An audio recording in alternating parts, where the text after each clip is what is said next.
Bonjour à tous, je m'appelle Noémie Silberg, j'ai 41 ans, 2 enfants, je suis veuve et je suis heureuse. Et oui, c'est possible. J'ai écrit un livre dans lequel je raconte la traversée de cette épreuve. J'explique que j'ai réussi à vivre après Marc grâce à mes ressources.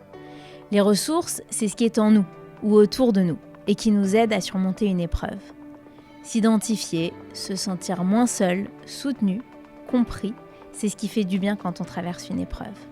Les personnes que vous allez écouter raconter leur histoire, leur expérience, ont su puiser en elles les ressources grâce auxquelles elles ont réussi à rebondir, à aller mieux, à se réinventer. Elles nous confient leur kit de survie, leurs outils, leurs clés, toutes ces petites choses concrètes, pratiques, souvent évidentes, parfois cocasses, qui leur ont permis de se relever, de vaincre, de combattre et de surmonter ce putain d'obstacle. Alors inspirez-vous et trouvez vos propres ressources. Bonne écoute.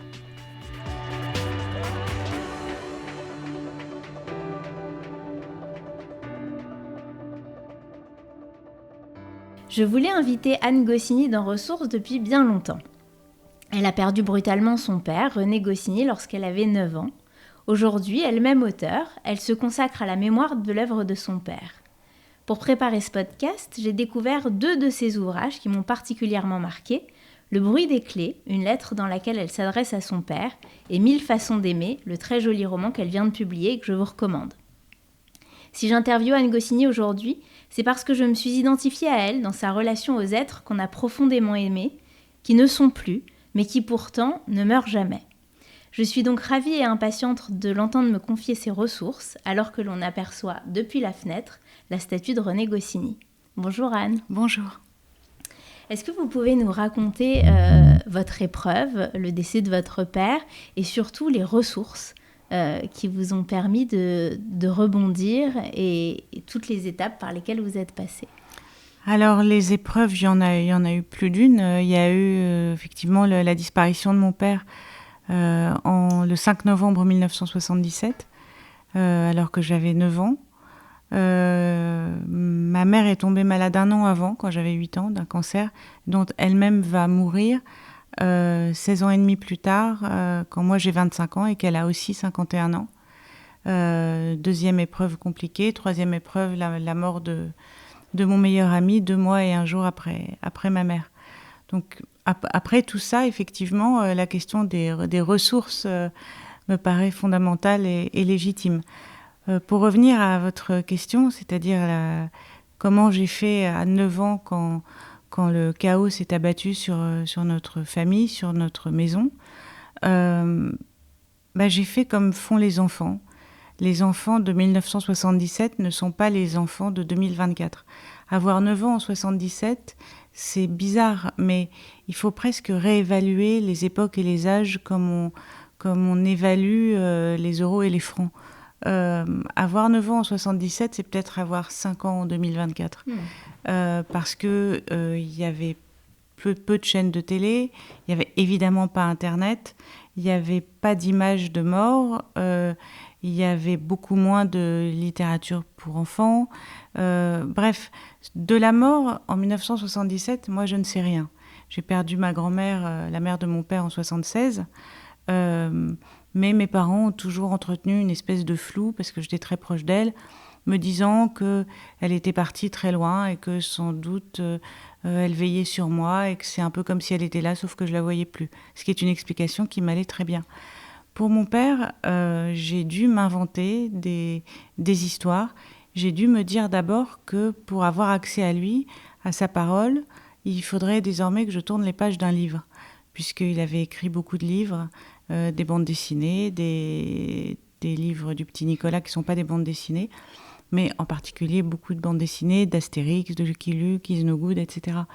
Et j'ai découvert son œuvre après sa mort quand j'avais 10 ans, à la faveur d'un voyage en Israël avec ma mère au moment de Pessah, puisque les copains chez qui on était à Tel Aviv, les seuls livres qu'ils avaient qui n'étaient ni en hébreu ni en anglais, c'était Astérix. C'était les seuls livres en français. Donc j'ai découvert Astérix à ce moment-là, en me disant que j'avais à la fois beaucoup de chance d'être la fille du type qui avait écrit ça, donc je comprenais pas encore complètement à quel point c'était génial, j'avais une petite idée. Et en même temps, je me disais, mais c'est une chance, mais quel malheur de l'avoir perdue. Alors là, c'est mis en place tout de suite ce qu'on peut appeler, aujourd'hui, c'est d'actualité, ma ressource. Je me suis attachée, au vrai sens du terme, à un médecin qui s'appelait Victor et qui m'a sauvé la vie. À l'âge de 10 ans et demi, en octobre 78. Je suis née avec une maladie très grave du rein et qui s'est réveillée 11 mois après la mort de mon père. Et c'est lui qui a signé la décharge autorisant l'opération alors que j'étais donnée cliniquement pour morte. Donc mon père m'a donné la vie, lui m'a sauvé la vie, m'a rendu la vie, et je me suis attachée à lui. J'ai fait ce qu'on appelle, évidemment, je n'avais pas le mot à l'époque, un transfert. Et cet homme-là, cet homme ressource, m'a permis de vivre une fin d'enfance et une adolescence et un début de jeunesse loin d'être normal, mais au moins tellement obsessionnel que ça a sans doute masqué l'immense, incommensurable chagrin qui était le mien quand mon père est mort. Et parce qu'à cette époque-là, on disait pas les choses pour la mort de votre père, est-ce qu'on vous a... Oui, on m'a... D'ailleurs, ça s'est passé en face d'ici. Quand ma mère est rentrée de la clinique du Parc Monceau, où mon père a fait cet examen cardiaque duquel il est mort, le test d'effort, elle est rentrée seule à la maison, et c'est pour ça qu'un de mes livres s'appelle Le bruit des clés. J'ai entendu sur la console de l'entrée le bruit d'un seul trousseau de clés. Et donc je savais qu'il en manquait un. On a tous des manies quand on rentre à la maison, on met tous nos clés, voilà. Et ce seul bruit a sonné comme un glas, et j'ai compris que voilà, qu'il manquait un jeu de clés. Et ma mère m'a prise dans ses bras et m'a dit: il vient d'arriver quelque chose de terrible. Et je lui ai dit: je sais. Elle m'a dit: mais tu sais quoi? Je lui ai dit: mais je sais. Papa est mort. Et alors que les radios, les télés n'étaient pas encore au courant, elle voulait vraiment être la première à me l'apprendre, ce qui est bien normal. Elle m'a dit: mais comment tu sais, qui te l'a dit? Et je lui ai dit, et je m'en souviens comme si c'était hier, je lui ai dit: mais personne ne me l'a dit, je le sais, je l'ai senti. Je l'ai senti, et je lui ai dit: ça s'est probablement passé vers 10 heures ce matin. Alors elle était sidérée, elle me dit: oui, parce qu'à 10 heures, en fait, je suis morte aussi. Après, il a fallu vivre avec ça. Et alors, vous parlez de différentes étapes. Il y a eu ce transfert qui vous a finalement beaucoup aidé. Oui, alors ça m'a à la fois beaucoup aidé, et à la fois, mais ça c'est des années, des dizaines d'années d'analyse qui le permettent de le dire aujourd'hui. Et à la fois, ça a mis le chagrin sous le tapis, et je suis pas sûre que ce soit ce que j'ai fait de mieux. Parce que le chagrin sous le tapis, c'est une chose, mais c'est souvent le déni, une des étapes du deuil. Oui, mais ça a été un déni qui a duré quand même 7 ans, au moins 7 ans. Et en fait, dès que je convoquais le visage de mon père à ma mémoire, ou dès que je commençais à penser à lui, ça m'empêchait de me concentrer sur l'objet du transfert. Donc je mettais le visage de mon père, sa voix, sa silhouette, sa présence, son œuvre. Je les enterrais tous au plus loin possible, au plus profond de la terre, pour n'être jamais confrontée à cette réalité-là que j'ai vraiment... dont j'étais dans une espèce de dénégation absolue, soutenue par la magie du transfert, par la grâce du transfert. Et comment est-ce que finalement... D'abord, est-ce que vous êtes... quand vous êtes enfant, est-ce que vous êtes suivi? Puisque ça ne se faisait pas tellement à l'époque. Alors, c'est une excellente question. Ça ne se faisait pas du tout.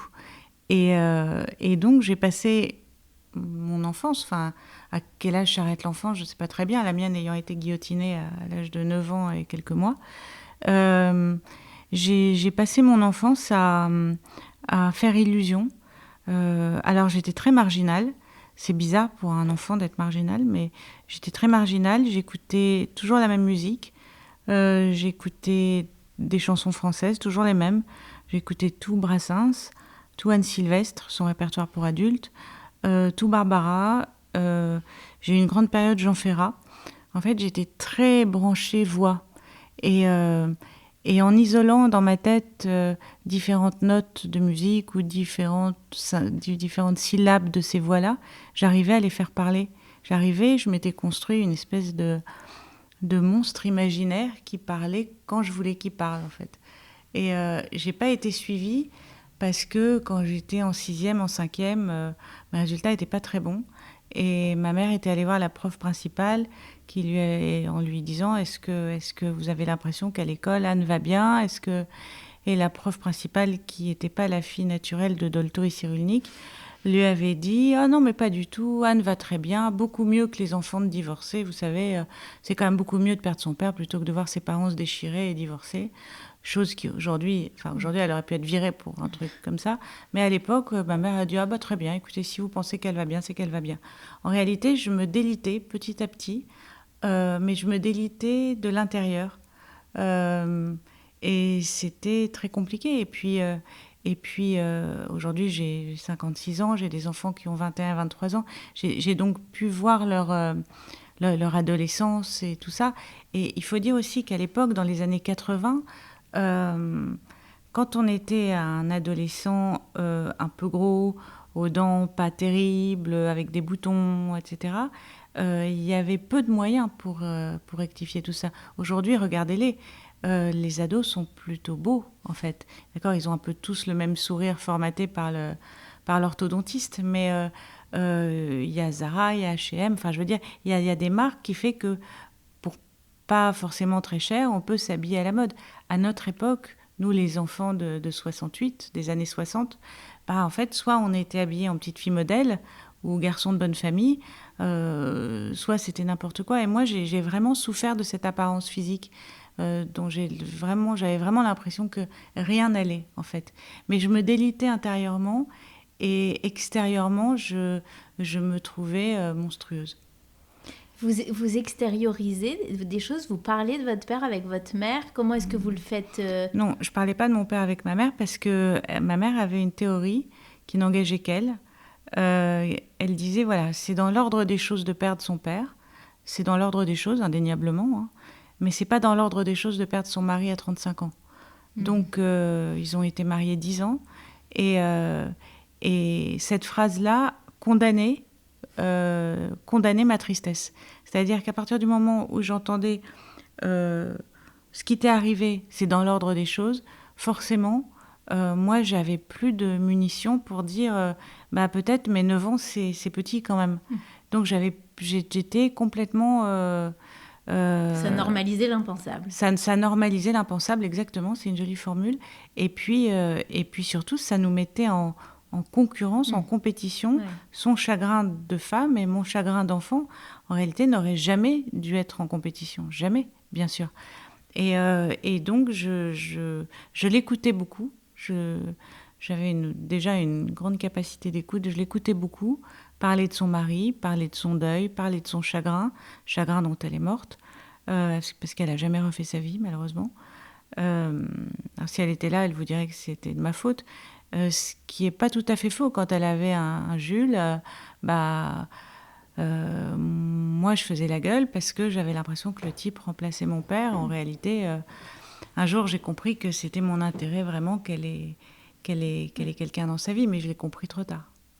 Et alors, pour revenir à vos ressources, comment est-ce que vous arrivez à l'écriture ? Et en particulier, on va en parler au bruit des clés, parce que c'est une autre ressource. Ouais, alors j'arrive à l'écriture très tôt. Il meurt quand j'ai 9 ans. Je tombe malade de cette histoire de rein à l'âge de 10 ans. Et très vite, j'ai compris que donc pour l'entendre parler, il fallait que je tourne les pages d'un livre, puisque c'était comme ça qu'il parlait désormais. Et je me suis dit, toujours dans mon imagerie d'enfant, je me suis dit, peut-être que lui, là où il est, pour m'entendre parler, il faudra aussi qu'il tourne les pages d'un livre. Donc je vais être écrivain. À l'époque, on disait écrivain. Et j'ai commencé à écrire à 10-11 ans des chansons, des poèmes, des nouvelles. Voilà. Et j'ai publié mon premier livre très tard. Hein. J'avais plus de 30 ans, je crois que j'avais 31 ans. Auparavant, j'ai écrit un texte pour Reggiani qui figure sur un de ses disques. Mais j'ai toujours été passionnée par l'écriture de chansons. En fait, l'écriture, Je l'ai vécu peut-être au début comme une espèce de moyen de communiquer avec mon père. Mais alors, bizarrement, vous allez trouver peut-être ça bizarre, jamais comme une thérapie. Jamais. Je fais partie des gens qui pensent que pour écrire, il faut s'être soigné et non pas se soigner, non pas écrire pour se soigner. Voilà, je trouve que c'est une espèce de dignité que nous, les écrivains, on doit aux lecteurs. Les lecteurs ne sont pas les réceptacles de nos névroses, de nos malheurs, de nos chagrins, de nos mal-être. Les lecteurs sont là pour lire des œuvres qui ont lieu après la thérapie. C'est pour ça que le bruit des clés ne vient qu'après. Le bruit des clés vient très tard, puisque je le publie en 2012. Donc une fois que vous vous êtes réparé ? Une fois que j'ai rencontré j'ai vu mon premier psy à l'âge de 18 ans. Donc toujours du vivant de votre mère ? Ouais. On est en 86.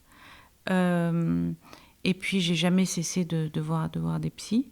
J'en ai pas vu beaucoup, mais je les ai tous vus très longtemps. Et là, le dernier, je le vois depuis 18 ans, 3 fois par semaine. Et en fait, c'est lui qui m'a permis d'écrire cette lettre à mon père, ce bruit des clés.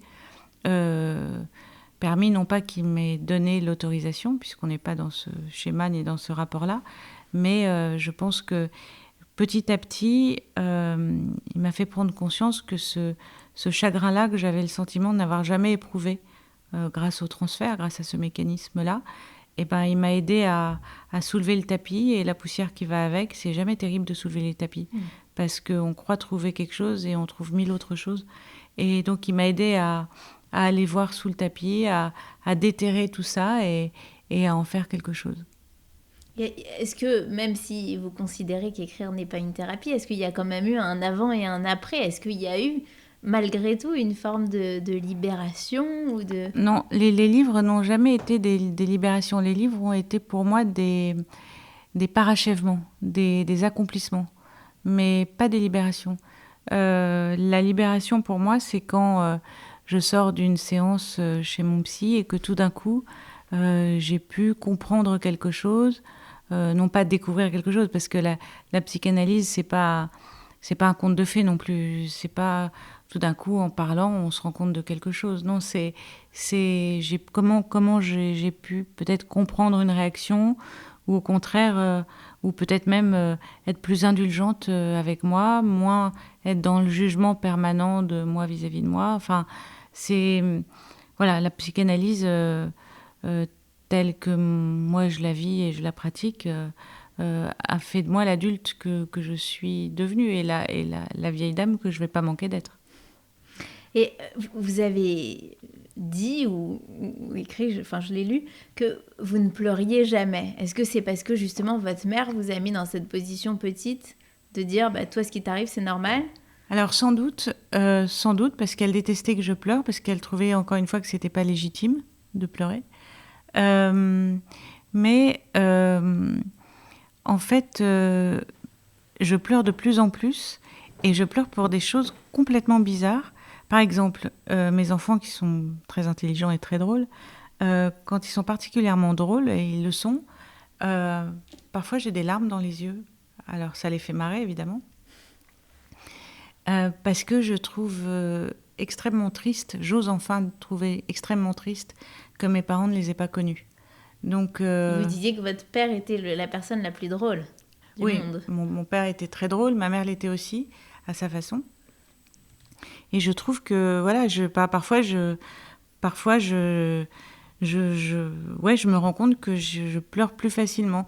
Par exemple, quand dans un film, il y a une scène d'accouchement, je pleure, systématiquement. Ou bien si dans un film, il y a tout d'un coup une musique qui va m'émouvoir, je peux pleurer. Il y a quelques films comme ça, où je suis restée dans la salle une demi-heure en n'arrêtant pas de pleurer. Je ne sais pas pourquoi, mais je pleure jamais pour les choses vraiment tristes. Celles-là, j'arrive encore à les mettre sous le tapis. Et toujours pour revenir à vos ressources, la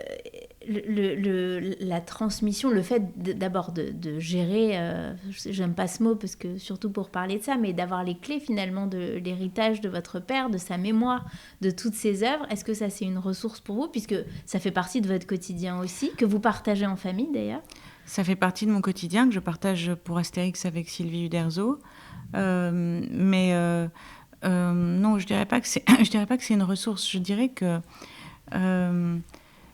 ça me permet jour après jour d'appréhender plus encore le travail colossal qu'a fourni mon père en très peu de temps, puisque Astérix naît en 59 et mon père meurt en 77.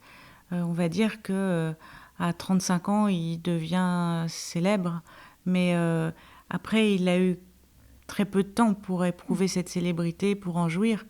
Donc, je crois que le succès de cette œuvre, qui est un succès mais il colossal. y avait déjà un succès énorme de son vivant, Oui, je oui, me rends pas compte. Bien sûr, bien sûr. Le premier album d'Astérix est tiré à 6000 exemplaires et le deuxième ou le troisième déjà à 1,2 million, quoi. Donc le succès vient très vite. Et donc il l'a éprouvé et il en a été conscient. Mais je crois qu'en fait, c'est pas une ressource de gérer cette œuvre moralement. C'est un full-time job, comme on dirait, surtout en ce moment. Et voilà, ça fait partie. C'est un devoir. Moi, je réfute beaucoup le terme d'ayant droit parce que je trouve qu'en tout cas, il me correspond pas du tout. Je préfère appliquer le terme de ayant devoir parce que en fait, c'est mon père m'a légué ses œuvres pour la partie qui le concerne, la partie du scénariste. Et pour moi, c'est vraiment de l'ordre du devoir moral que de veiller sur ces personnages. C'est pas un droit, en fait. J'ai pas le droit, j'ai le devoir. Voilà. Oui, et donc ces personnages, c'est un peu comme votre père. Ils meurent jamais et vous vivez avec eux et vous continuez à les faire vivre d'une certaine manière. Oui, alors c'est quasiment encore plus compliqué puisque mon père meurt en 77 et que son dernier album, ce qui est Astérix chez les Belges, va sortir en 78, donc après sa mort. Donc ça veut dire qu'en 78, va y avoir partout dans les librairies, dans les supermarchés, Carrefour à Auteuil, je sais pas, tout ça, et le dernier album de René Goscinny. Je me souviens, avec ma mère, on faisait des courses de ce fameux Carrefour à Auteuil. Et il y avait des haut-parleurs qui disaient « Achetez le dernier album de René Goscinny ». Et moi, j'étais pétrifiée, puisqu'il était mort, donc il y avait un truc qui collait pas, quoi. Ouais. Et après, Albert Uderzo a continué tout seul et a toujours voulu, et je remercie sa mémoire pour cela, qui est le nom de mon père en haut de l'album. Ça, il y a toujours eu. René Goscinny et Albert Uderzo présentent une nouvelle aventure d'Astérix le Gaulois. Et donc, finalement, c'était une façon pour lui, pour mon père, pour Albert, de jamais oublier. Donc, c'est compliqué de faire sa vie comme ça, quoi. Et comment est-ce que vous en parliez à vos enfants quand ils étaient plus jeunes? Quel rapport vous avez dans le cadre de cette transmission? Oh, je crois que la meilleure chose à faire dans ces cas-là, c'est de pas trop en parler et de beaucoup suggérer. Je leur ai mis entre les mains très jeunes des Astérix, Lucky Luke, le petit Nicolas, et puis voilà, ils en ont fait ce qu'ils en ont voulu. Mon fils a tout lu, il connaît par cœur, il adore Lucky Luke, par exemple. Ma fille est plus petit Nicolas, moins bande dessinée, mais je pense que un âge viendra. Enfin, voilà. Et je crois surtout que les enfants, c'est fragile. Alors, bon, moins quand ils grandissent, sans doute, mais quand ils sont petits, c'est fragile. Et mes enfants seront forcément très marqués d'avoir vécu avec une mère qui a perdu très jeune ses deux parents. Et donc, ils ont vécu un peu avec des... entre guillemets, bien sûr, c'est un mot à manier avec précaution, mais avec des fantômes, avec des idées de grands-parents. Et un jour, j'ai été convoquée par la maîtresse de ma fille en CP. Elle était à l'école rue Boileau, dans le 16e, parce que la consigne était « dessine ta grand-mère ». Et Salomé a dessiné une femme brune, pas très grande, les cheveux longs, qui me ressemblaient comme deux gouttes d'eau. Effectivement, ma mère et moi, on se ressemble beaucoup. et qui était, elle l'avait pas posée sur le sol qu'elle avait imaginé, elle la faisait léviter à 5-6 cm du sol. Et la maîtresse qui connaissait la grand-mère vivante, qui était la mère de mon mari, c'était une femme, les cheveux gris, enfin l'inverse de nous, quoi. Très bon chic, bon genre, très, voilà. A dit à Salomé, mais c'est pas la grand-mère, c'est pas ta grand-mère, cette femme. Et elle a dit, la petite dit, si, c'est la mère de ma mère, et elle vient me chercher tous les jours avec un pain au chocolat. Là, la maîtresse m'a convoquée, et en me disant, il faudrait peut-être lui dire les choses. Et j'ai dit à celle, j'ai pris la petite qui avait 6 ans, hein. Je lui ai dit, dis-moi, il paraît que tu as fait un joli dessin à l'école. Et elle me dit, oui, j'ai dessiné ta mère et j'aurais tellement aimé la connaître et j'aurais tellement aimé qu'elle vienne me chercher à l'école avec un pain au chocolat.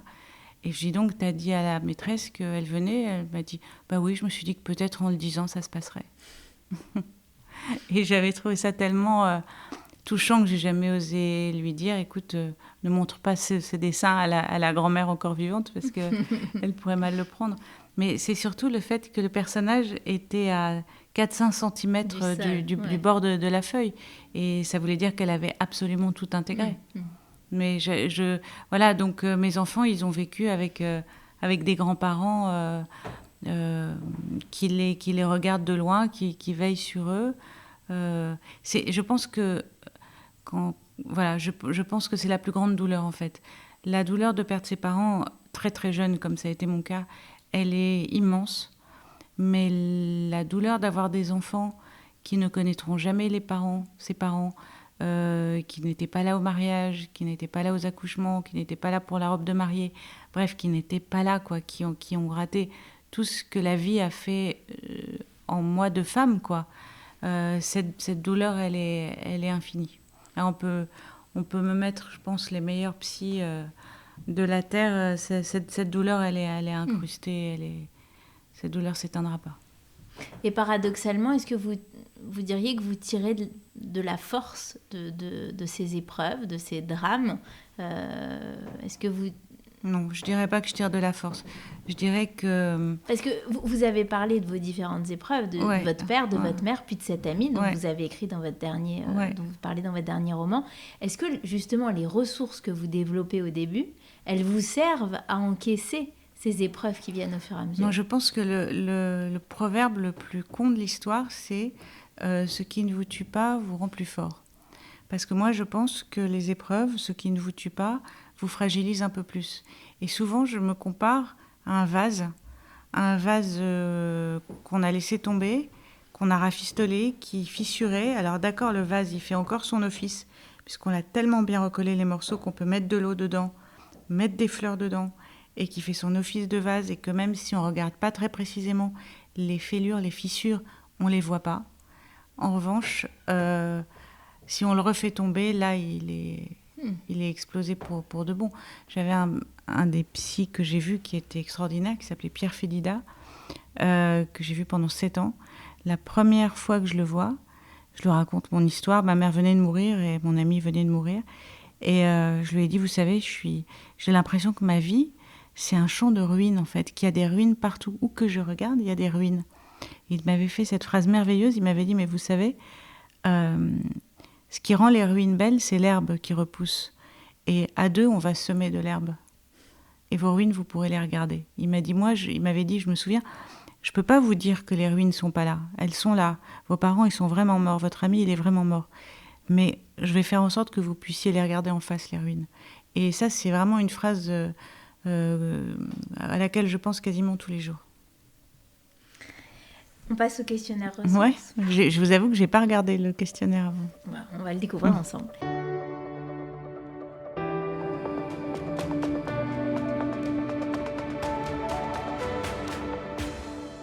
Est-ce que vous avez un lieu réel ou imaginaire qui représente pour vous le calme ou la sérénité ?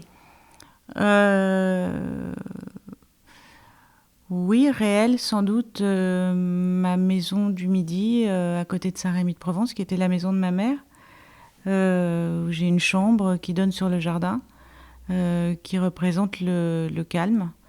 Mais moi, je suis une Parisienne caricaturale et je dois dire que ma chambre à Paris me va très bien aussi. Quand tu as un lieu imaginaire, à peu près tout ce qui serait au bord de la mer. C'est mon...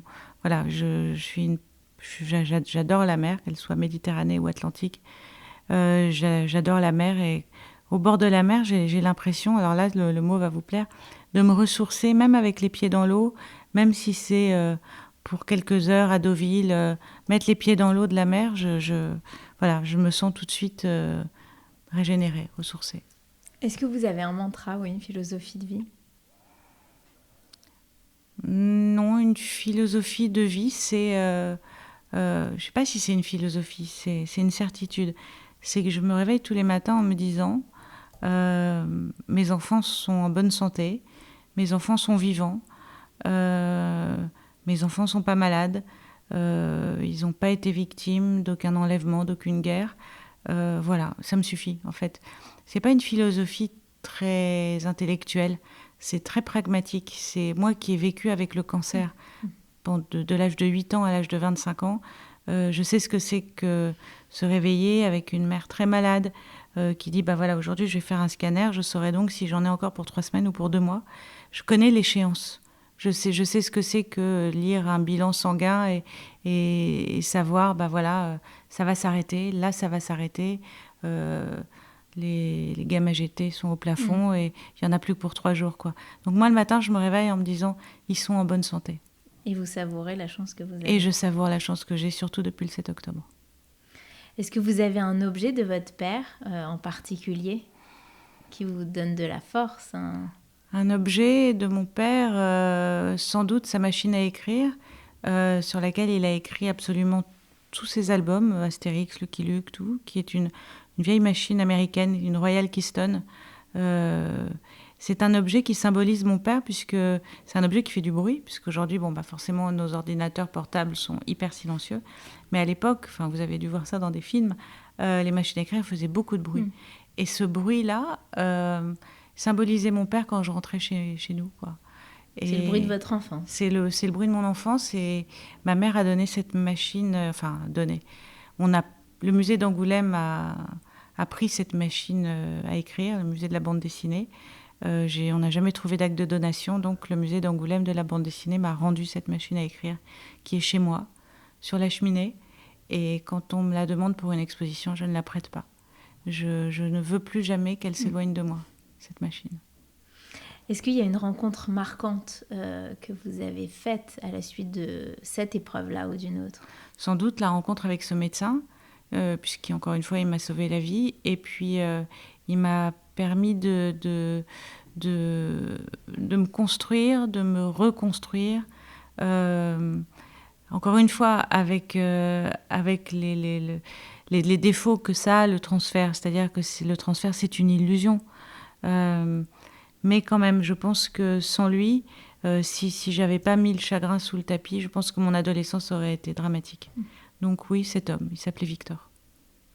Est-ce qu'il y a une scène tragicomique qui vous revient ? Alors, je peux pas m'empêcher, sans vous le souffler, mais de penser à cette scène dont vous parlez chez le cardiologue de votre père. Mais peut-être que c'est une autre, mais en tout cas, j'aimerais bien quand même que vous le racontiez.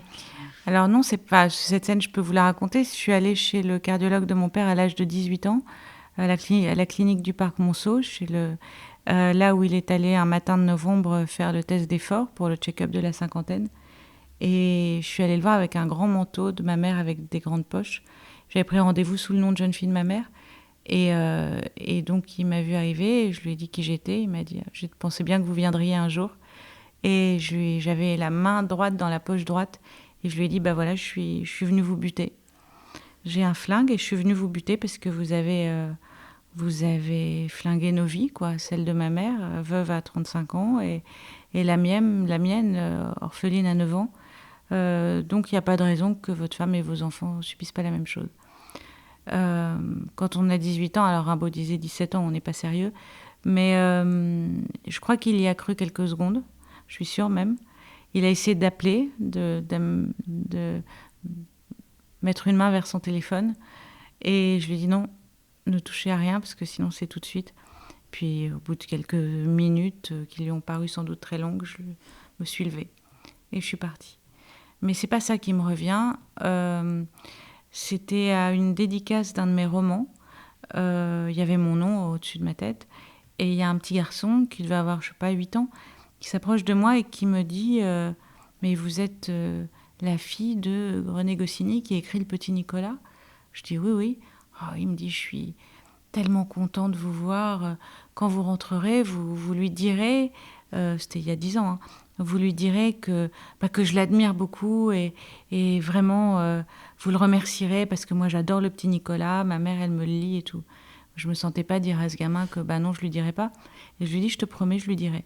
Puis l'enfant s'éloigne et je le vois parler avec sa mère.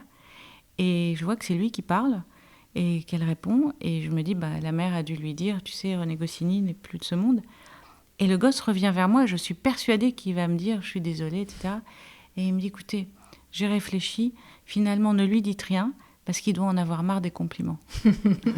C'est une jolie histoire. Oui, voilà, j'adore cette histoire. Comment est-ce que vous compléteriez cette phrase ? Les drames rendent, alors pas plus fort, j'ai compris. Alors mais... pour moi, les drames rendent plus fragiles, les drames fracassent. Et en tout cas, peut-être d'autres vous répondront, je pense d'ailleurs, tout à fait autrement. Je crois que la vertu du drame, c'est qu'il il oblige à relativiser. C'est-à-dire qu'une fois qu'on a connu un certain nombre d'épreuves très lourdes, eh bien, une emmerde au quotidien, c'est relativisé, direct. Ça passe par un tuyau chez moi qui fait que c'est relativisé. Et parfois, je peux sembler presque trop cool ou trop détendue, tellement je relativise. Alors, finalement... hier, quand mon fils m'a annoncé qu'il avait perdu 4 points parce qu'il avait brûlé un feu rouge et que c'est sur mon permis qu'il a perdu des points, parce que c'était ma voiture, j'ai moyen relativisé. On va être honnête. Mais sinon, j'ai une énorme faculté à relativiser à peu près tout. Et finalement, quelle est la ressource que vous souhaiteriez verser dans notre boîte imaginaire, puisque chaque invité vient verser les siennes ? Je pense que pour moi, la ressource la plus payante, on peut le dire, c'est la littérature, le cinéma, la musique, les chansons. J'écoute beaucoup de chansons françaises, de chanteurs qui sont plus de ce monde. Je pense à Anne Sylvestre, à Brassens, à Barbara. Mais ça, c'est une vraie ressource. Enfin, il m'arrive de marcher beaucoup dans Paris avec mes écouteurs dans mes oreilles et d'écouter des chansons. Voilà, par nécessité. Et effectivement, je me sens, après ces kilomètres accompagnés par toutes ces musiques différentes, je me sens plus jeune, plus neuve et moins fatiguée. Alors justement, vous êtes arrivé à ma dernière question, qui est la chanson qui vous ressource. Est-ce que vous voudriez bien nous donner un titre ? Sans doute, il y en a 2. Il y a Anne Sylvestre, Les gens qui doutent. Sans doute aussi de toujours Anne Sylvestre, Une sorcière comme les autres, qui est une chanson très féministe. Mais le féminisme qu'on aime, enfin que j'aime, qui n'est pas abusif, puisqu'il y a pour moi un féminisme abusif. Et puis... sans doute une chanson de Brassens qui s'appelle Le Vieux Léon, ou même Les Passantes. Voilà, je suis folle de Brassens, d'Anne Sylvestre, et puis voilà, on pourrait aller loin avec Barbara ou Ferré, mais voilà, si je devais avoir encore plus que 4 chansons à écouter, ce serait Les gens qui doutent, Une sorcière comme les autres, Le Vieux Léon et Les Passantes. Alors, je me permets de piocher dans ces 4 chansons, puisque la tradition veut qu'on se quitte sur un extrait. Et donc, moi, j'aime beaucoup Les gens qui doutent. Donc, si vous voulez bien, on terminera avec ça. Merci beaucoup, Anne. Merci à vous. J'aime les gens qui doutent, les gens qui trop écoutent leur cœur se balancer. J'aime les gens qui disent et qui se contredisent et sans se dénoncer. J'aime les gens qui tremblent, que parfois ils nous semblent capables de juger. J'aime les gens qui passent moitié dans leur godasse et moitié à côté.